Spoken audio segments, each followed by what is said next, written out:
is there any effort to make a chronological layers of the map?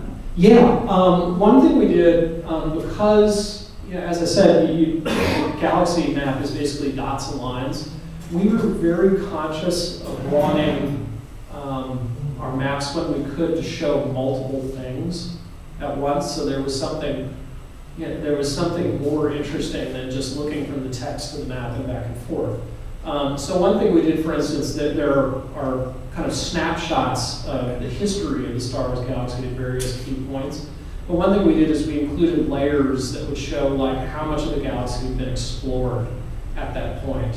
And so, there wasn't a series of maps that said like, this much of the galaxy was explored at point A, this much was explored 1,000 years later, and so forth. Instead, if you kind of follow the historical maps, you get that as backdrops to do that. That was frankly a lot of fun in Photoshop. Like, it doesn't work in print, but I have maps on my computer that are these PSDs. You can turn layers on and off and get kind of any kind of view of the Star Wars galaxy, which was really fun to do. Like, except for the fact that I kind of had to work Photoshop, which I'm kind of glad I didn't know at the beginning of the book, because I would have been properly terrified. Actually, one of the coolest maps in the book is the galactic population map. It shows you throughout the years how the population expands out by like hundreds of thousands of people or whatever the number was throughout like the different regions. And so it's like really concentrated in the middle, and then like fewer and fewer people as you go out. But it's a great map. Did you, out of curiosity, the star map in episode 3 with the Nishi Maze and Camino and all that, did you look at that for, does it sync up with that kind of thing? Or is that a shot? We didn't include an analogous map in the atlas, and that was partially on purpose, because when you're dealing with kind of a 3D thing and reducing it down to 2D, it's very tricky to do, for one thing, and it becomes it's also kind of very error and interpretation prone.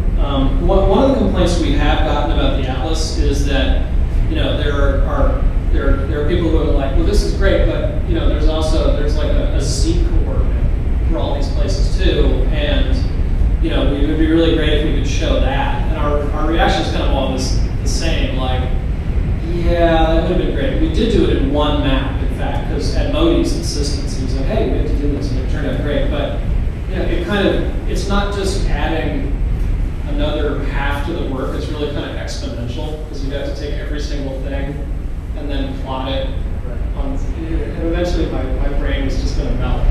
But yeah, there were a bunch of maps like that we would look at and say, does this make sense? But from there you have to kind of pray that they all map consistently anyway, which isn't always true. Yeah, because I don't think there were some issues in terms of use of the car to in terms of distance that Lucasfilm thought was kind of obtuse.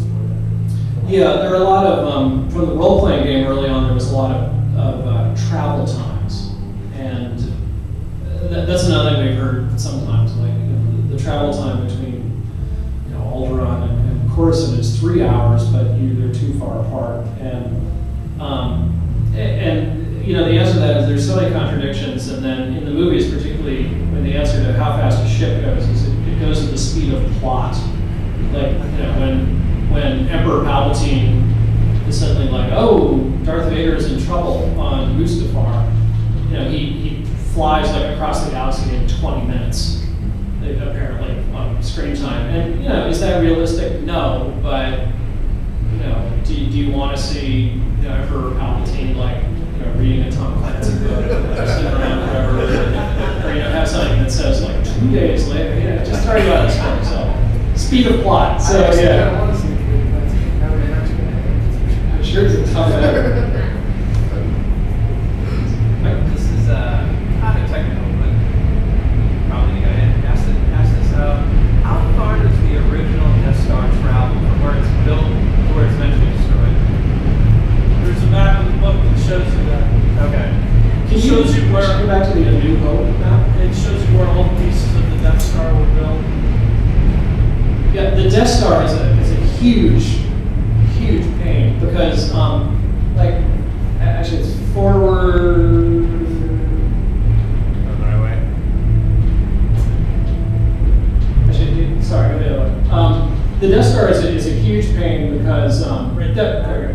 The Death Star is a huge pain because a lot of the really kind of cool stories or cool species, like everybody wants to do something with them, which is totally understandable. So like, you know, there's, in Return of the Jedi, they say, they have the Death Star plans, and they say, you know, many Mothans died because of this information. And you have the plans in A New Hope. But if you look at all the stories of how they got the plans, there's like 50 different pieces of the plans that various people got. It's like Wikipedia or something. And so things like that were really, really hard to do. And in some cases, a map can actually be really helpful because instead of explaining the whole thing, you can just make sure that, like, you know, every place that was involved in one of those stories is on the map. And that way you're not necessarily like ruling out somebody's favorite story, you're acknowledging it all, even if you're not saying that, you know, that's exactly what it did. This would be, I'll have a bit of trouble reading this, but the Death Star is one of these lines, and it's basically, that's Alderaan, which it destroys. It comes down from, it's out in the outer rim being built. It comes down, it destroys Alderaan. Then it does this weird little side jaunt, which was something from this like kind of obscure story that a bunch of people have written to us, and they're like so impressed that we got that in there. And I'm like, what I don't tell them until now is that we found that like 2 days before publication ended. And I was like, oh God, Jason. And then it goes out to Yavin and gets destroyed. So it had a relatively short life. But if you want to see how it got put together, that's another map, and that's a big story. A lot of distance, though. Huh? A lot of distance, though. A lot of distance. Yeah, yeah. Pretty much across the whole shebang. Anybody else? How come, are there any normal planets in this galaxy, like Earth planets? How come everything's a volcano planet or an ocean planet? Can't you have a volcano on a planet and just like, okay, there's a volcano? Robot Chicken took a swipe at that. So Oh, did they? that's ludicrous. It's like having one geographical, a great over one geographical thing, like an ice planet or not. I think it really goes back to Flash Gordon, which also, I mean, you know, things like Avatar, the full ecosystem is relatively new in adventure fiction. It used to be, you know, like the jungle planet with the lizard people. There's kind of nothing else. But you know, hey, it makes for great storytelling. You've got jungle planet, lizard people, and you kind of go, okay, I got it. Let's get the ray guns out and shoot some things. So, but yeah, it was kind of fun in the planet profiles. We have kind of terrain